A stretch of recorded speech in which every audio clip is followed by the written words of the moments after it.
Di dalam Permendikbudristek ini juga dikatakan bahwasannya akan terjadi penindakan bila ada unsur kekerasan, bila ada unsur pemaksaan di dalam melakukan perbuatan seksual. Ini artinya apa? Bila perbuatan seksual itu dilakukan atas dasar suka sama suka atau persetujuan kedua belah pihak, walaupun tanpa ikatan pernikahan, maka dianggap sah. Dan jelas itu adalah salah satu cara untuk melegalkan perzinahan atau free sex. Na'udzubillah min dzalik.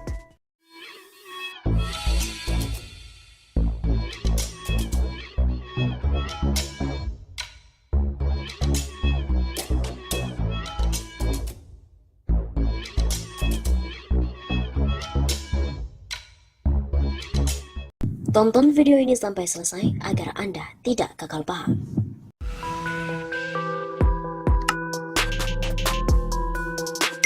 Halo Sobat 651 Sapa, kembali lagi bersama dengan kami untuk mengulas fakta-fakta perpolitikan yang terjadi di tanah air. Berita kali ini datang dari Permendikbudristek. Disebut bahwa Nadiem membolehkan kumpul kebo. Permendikbudristek nomor 30 tahun 2021 berisikan legitimasi melakukan seks bebas alias kumpul kebo. Menteri Nadiem Makarim membolehkan kumpul kebo dengan dikeluarkannya Kemendikbudristek nomor 30 tahun 2021. Kata aktivis Mujahid 212 Damai Hari Lubis kepada redaksi Suara Nasional pada Kamis 4 November. Dalam Permendikbudristek itu disebutkan kekerasan seksual jika memperlihatkan alat kelamin tanpa izin. Kalau izin atau suka sama suka tidak dikenal dengan kekerasan seksual. Ini pintu masuk zina, ungkapnya. Kata Damai, Permendikbudristek nomor 30 tahun 2021 bagian liberalisme pendidikan di Indonesia. Sangat jelas bertentangan dengan Pancasila dan juga syariah Islam. Anak hasil dari perzinahan, kata Damai, tidak memiliki hak waris dan juga perwalian. Belum lagi masalah moral bagi pelajar, mahasiswa dan generasi muda bisa hancur akibat Permendikbudristek nomor 30 tahun 2021. Mendikbudristek Nadiem Makarim menerbitkan Permendikbudristek nomor 30 tahun 2021 tentang pencegahan dan penanganan kekerasan seksual di lingkungan perguruan tinggi.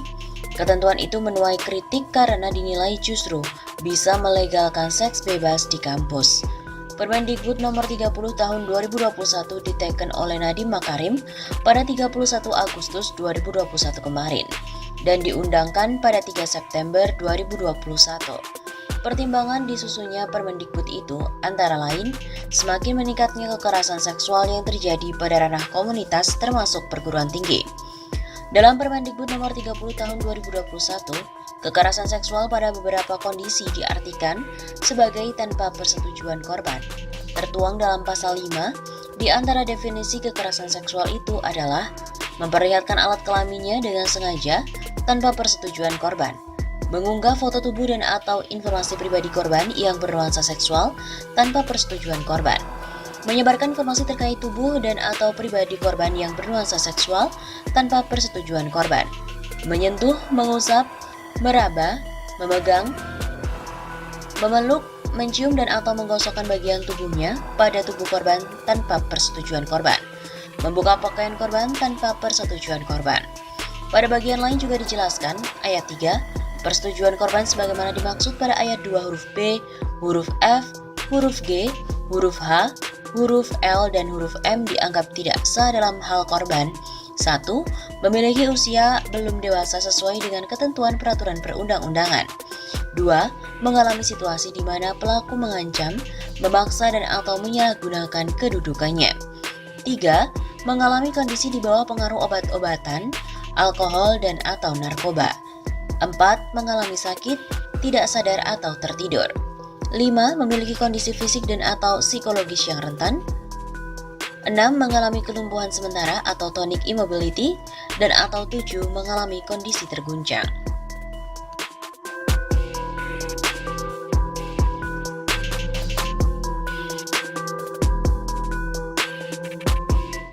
Di dalam Permendikbudristek ini juga dikatakan bahwasannya akan terjadi penindakan bila ada unsur kekerasan, bila ada unsur pemaksaan di dalam melakukan perbuatan seksual. Ini artinya apa?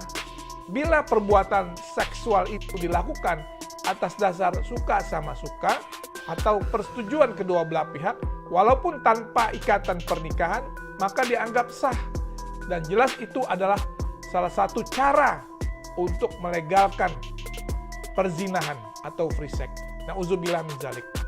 Dengan kondisi seperti itu maka sangat jelas ya, juga Permendikbudristek ini akan menjadi pintu masuk untuk memfasilitasi perilaku penyimpangan seksual LGBT, lesbian, gay, biseksual, dan transgender.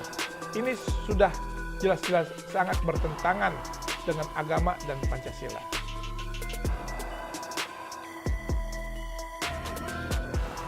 Permendikbudristek nomor 30 tahun 2021 berisikan legitimasi melakukan seks bebas alias kumpul kebo. Menteri Nadiem Makarim membolehkan kumpul kebo dengan dikeluarkannya Kemendikbudristek nomor 30 tahun 2021. Kata aktivis Mujahid 212 Damai Hari Lubis kepada redaksi Suara Nasional pada Kamis 4 November. Dalam Permendikbudristek itu disebutkan kekerasan seksual jika memperlihatkan alat kelamin tanpa izin. Kalau izin atau suka sama suka tidak dikenal dengan kekerasan seksual. Ini pintu masuk zina, ungkapnya. Kata Damai, Permendikbudristek nomor 30 tahun 2021 bagian liberalisme pendidikan di Indonesia. Sangat jelas bertentangan dengan Pancasila dan juga syariah Islam. Anak hasil dari perzinahan, kata Damai, tidak memiliki hak waris dan juga perwalian. Belum lagi masalah moral bagi pelajar, mahasiswa dan generasi muda bisa hancur akibat Permendikbudristek nomor 30 tahun 2021. Mendikbudristek Nadiem Makarim menerbitkan Permendikbudristek nomor 30 tahun 2021 tentang pencegahan dan penanganan kekerasan seksual di lingkungan perguruan tinggi. Ketentuan itu menuai kritik karena dinilai justru bisa melegalkan seks bebas di kampus.